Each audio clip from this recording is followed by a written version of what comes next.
একটা মাহফিলে 10 লাখ 15 লাখ লোক হওয়া, এটা দুনিয়ার কোনো রাষ্ট্রপ্রধানের ইতিহাসেও নেই, ঠিক কিনা বলুন?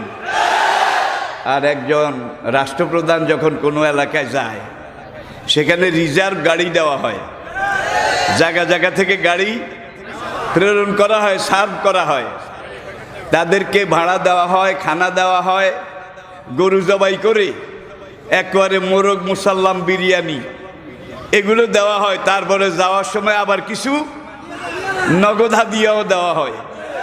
কিন্তু আমাদের মাহফিলে, আমার ছেলেদের, আমার সন্তানদের মাহফিলে যারা আসে, তারা নিজের খরচে আসে, নিজের খরচে খায়। আজকে তাকে এই দেশে থাকতে দেওয়া হয়নি।